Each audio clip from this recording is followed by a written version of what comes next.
Assalamualaikum warahmatullahi wabarakatuh. Selamat siang dan salam sejahtera untuk kita semua. Sahabat Solo 10, Badan Kesatuan Bangsa dan Politik Kabupaten Ketapang baru saja melonsing sistem informasi layanan organisasi kemasyarakatan dan konflik sosial masyarakat Silokomas.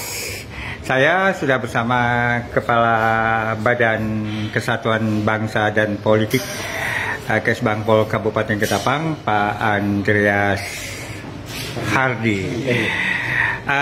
Pak Andreas, ini sebenarnya seperti apa loh Silokomas ini?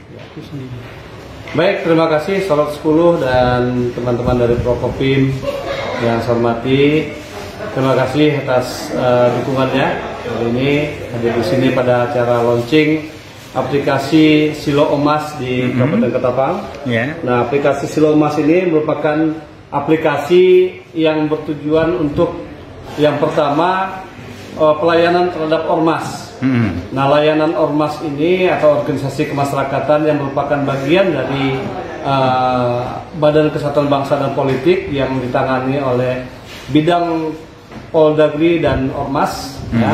Ini kita akan mencoba membangun aplikasi Silokomas ini untuk pelayanan ormas. Yang pertama untuk pendaftaran ormas. Nah, jadi melalui aplikasi Silokomas ini, masyarakat di pedalaman, di desa, di kecamatan bisa mendaftar langsung masuk ke dalam aplikasi Silokomas ini.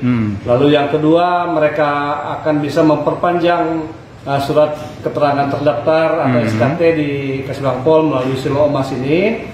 Lalu yang ketiga, mereka juga dari ormas-ormas ini bisa membuat laporan terhadap ormasnya yang sudah dilaksanakan selama tahun berjalan. Nah, ini akan dilaksanakan dan menggunakan Silokomas ini. Nah, jadi itu yang pertama. Yang kedua, sistem informasi layanan ormas dan konflik sosial ini juga akan menampung laporan-laporan masyarakat tentang konflik sosial yang ada di masyarakatnya.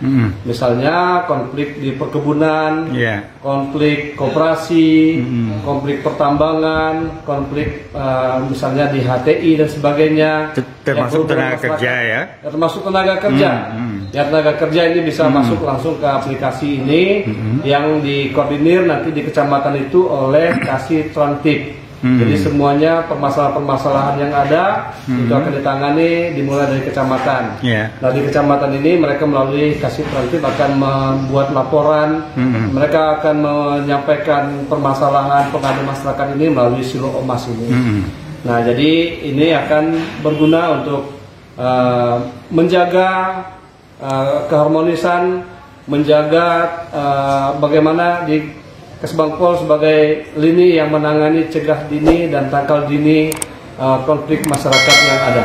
Nah, Pak Andreas, kalau mungkin untuk pendaftaran ormas berarti kan teknologian tapi sebenarnya penanganan konflik itu selama ini memang tidak ada regulasinya kah kita? Ya, benar Pak. Nah, untuk melaksanakan itu selama ini di Kabupaten Ketapang belum ada regulasi yang mengatur tentang konflik sosial. Yaitu baik itu berbentuk pergub, perda provinsi, perda kabupaten, pergub itu belum ada Pak. Nah, maka dalam proyek perubahan saya itu sebagai outputnya yang pertama itu akan diterbitkan peraturan bupati tentang penanganan konflik sosial, lalu akan ada perbub tentang pedoman pelaksanaan aplikasi Silokomas ini, lalu ada SK pelaksana dari SK Bupati tentang pelaksana Silokomas ini. Nah, jadi dengan regulasi itu kita akan coba ini dalam waktu jangka pendek saya, lalu dalam jangka panjang kita akan tingkatkan menjadi perda. Nah, perda tentang penanganan konflik sosial di Kota Ketapang. Lalu dalam milestone jangka panjang kita akan mencoba menyusun perda provinsi tentang penanganan konflik sosial yang berlaku di Provinsi Kalimantan Barat. Di provinsi memang belum juga ada? Belum ada juga. Belum ada juga di provinsi. Padahal kita daerah yang penuh konflik. Betul, Pak. Konflik. Jadi selama ini memang belum ada saya lihat. Dan kemarin di Kesbangpol Provinsi juga Kepala Badan Kesbangpol Provinsi mengatakan bahwa pertama memang regulasinya belum ada, yang kedua ini akan menjadi percontohan bagi Kalbar, menjadi percontohan Kalbar untuk bagaimana Silo Emas ini juga dilaksanakan di 14 kabupaten kota yang ada di Kalimantan Barat. Nah, ini pernyataan dari Bapak Kabankes Bangpol Provinsi Kalimantan Barat. Berapa lama Pak penanganan konflik maksudnya? Ya, konflik itu yang pertama pengaduan itu akan direspon lewat Silo Emas ini selama 1 kali 24 jam. Setelah itu akan direspon, akan kita distribusi ke OPD yang dilaporkan, misalnya ada tadi tentang konflik perkebunan sawit. Nah, ini akan link ke dinas perkebunan dan pertanian, perkebunan, peternakan. Lalu ada konflik tentang koperasi misalnya, itu akan langsung ke dinas koperasi. Dan demikian juga konflik tentang tenaga kerja, kita juga akan link ke dinas tenaga kerja begitu. Nah, jadi kita ada kolaborasi lah gitu antara beberapa OPD dalam penanganan konflik ini. Mungkin Pak, di tingkat desa apakah nanti ada kegiatan untuk sosialisasi terkait aplikasi tersebut?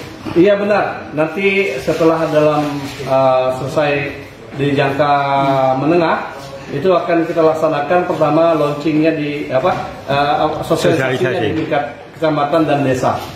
Nah, di kecamatan itu kita akan berdayakan kasih transtip, ya, kasih keamanan ketertiban masyarakat di kecamatan. Lalu di desa itu ada dikasih takom di setiap desa itu akan kita juga libatkan dalam menjadi operator di desa. Nah, desa juga akan melaporkan lewat aplikasi Silo Emas. Pak Andreas Hardy, terima kasih atas kesempatan bincang-bincang. Yasmin Umar untuk Sorot 10.